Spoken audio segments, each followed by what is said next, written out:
Hi, welcome back to my YouTube channel. ඉතින් අද video එකෙන් මම ඔයාලට කියලා දෙන්නේ දවසට කොහොමද පැය 8ක් පාඩම් කරන්නේ. ඉතින් වැඩි කතා නැතුව අපි යන් වීඩියෝ එකට. ඔයා මගේ channel එකට අලුත් කෙනෙක් නම් ඔයා කැමති නම් අපේ A level video series එකත් එක්ක එකතු වෙන්න මතක් කරනවා අනිවාර්යයෙන්ම අපිව subscribe කරන්න කියලා. හරි. ඉතින් අද කියලා දෙන්නේ කොහොමද දවසට පැය 8ක් පාඩම් කරන්න කියලා. මේක හරිම ලේසි දෙයක්. මම මේ ඔයාලට මේ පෙන්නන මේ plan එක දැනටමත් අපේ WhatsApp channel එකේ share කරලා තියෙනවා. මං හිතුවා මේක ගැන තව චුට්ටක් ඔයාලට පැහැදිලි වෙන්න ඒක වැඩිපුර ටිකක් විස්තර කරන්න ඕනේ කියලා. මොකද කලින් වීඩියෝ එකේ ඔයාලට සමහර තැන්වල ප්‍රශ්න තිබිලා තියෙනවා කියලා මට තේරුණා. ඉතින් අපි බලමු කොහොමද මේ පැය 8ක් පාඩම් කරන plan එක වැඩ කරන්නේ කියලා. මෙන්න මේ plan එකේ කියලා තියෙන විදිහට මං හිතනවා ඔයාලට ඒක පේන්නේ නැති කියලා. මෙන්න මේ plan එක. මෙන්න මේකේ කියලා තියෙන විදිහට දවස අපි කොටස් 3කට වෙන් කර ගන්නවා. පැය 2ක්, පැය 3ක් සහ තවත් පැය 3ක් විදිහට දවස කොටස් 3කට වෙන් කර ගන්නවා. මේ පැය 2 සහ 3 කොටස් ඔයාලට දවසේ ඕනම වෙලාවක වෙන් කර ගන්න පුළුවන්. මම මේක උදේ, දවල්, රෑ කියන කොටස් 3 තමයි වෙන් කරලා තියෙන්නේ. හරිද? ඔයාලට කැමති නම් ඒක වෙනස් විදිහකට වෙන් කරගන්න පුළුවන්. ඒ කියන්නේ උදේ පැය 3ක්, දවල් පැය 2ක්, රෑ පැය 3ක් ඕන විදිහකට ඔයාලට වෙන් කරගන්න පුළුවන්. කොහොම හරි අන්තිමට ටෝටල් එක පැය 8ක් එන්න ඕනේ.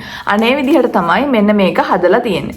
එතකොට මේ sessions 3ට අපි subjects 3 වෙන් කරගන්න ඕනේ. සරලවම කියනවා නම් ඔයා මොන subjects ද පාඩම් කරන්නේ කියන එක මෙන්න මේ sessions 3ට ඔයා බෙදා ගන්න ඕනේ. ඔයා A levels කරන කෙනෙක් නම් ඔයාට අනිවාර්යයෙන්ම main subjects 3ක් තියෙනවා. ඒ වගේම ඔයා O levels කරන කෙනෙක් නම් ඔයාට තියෙන subjects 9න් ඔයාට 3ක් මේ විදිහට දාගන්න පුළුවන්. එතකොට පළවෙනි දවසේ subjects 3ක්, ඊළඟ දවසේ තව 3ක්. එහෙම වෙන් කරගන්න පුළුවන්. එහෙම නැත්නම් subjects 2ක් දවසට පාඩම් කරනවා නම් ඒ විදිහටත් මේක හදා ගන්න පුළුවන්. හරිද?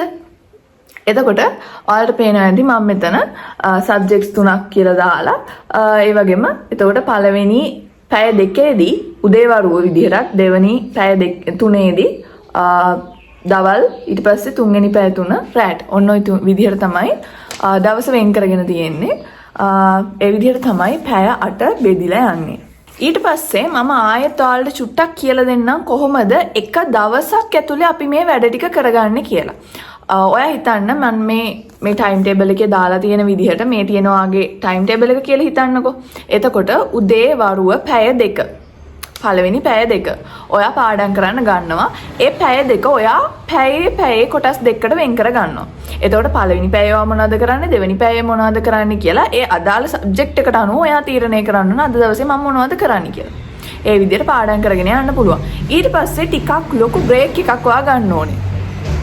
ඒ කියන්නේ සාමාන්‍යයෙන් පැයක හෝ දෙකක බ්‍රේක් එකක් ගත්තට ප්‍රශ්නයක් නැහැ. ඊට පස්සේ දවසේ ඊළඟ කොටස පැය 3 කොටසට අපි යනවා දවල් වරුවට.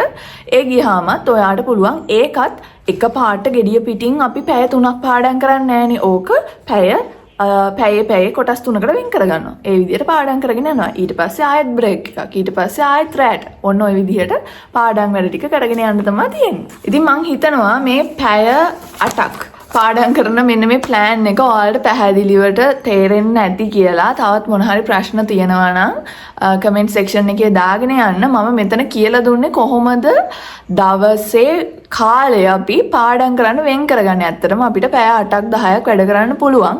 ඉතින් පැය 8ක් වැඩ කරන්න හිතන් ඉන්න. එහෙම නැත්නම් ඒක try කරන්න කැමති අයට තමයි මෙන්න මේ plan එක මං අරගෙන ආවේ. ඉතින් අදට මේ වීඩියෝ එක මෙතනින් ඉවර වෙනවා. ඊළඟ දවසේ තවත් වැදගත් වීඩියෝ එකකින් හම්බ වෙනකන් හැමෝම පරිස්සමින් ඉන්න. මතක් කරලා අපේ channel එක subscribe කරන්න. ඒ වගේම අපේ WhatsApp channel එක තියෙනවා. ඒකටත් එන්න. මොකද මම වැදගත් දේවල් ගොඩක් ඒකේ share කරනවා. ඉතින් අදට ගිහින් එන්න. හැමෝටම bye.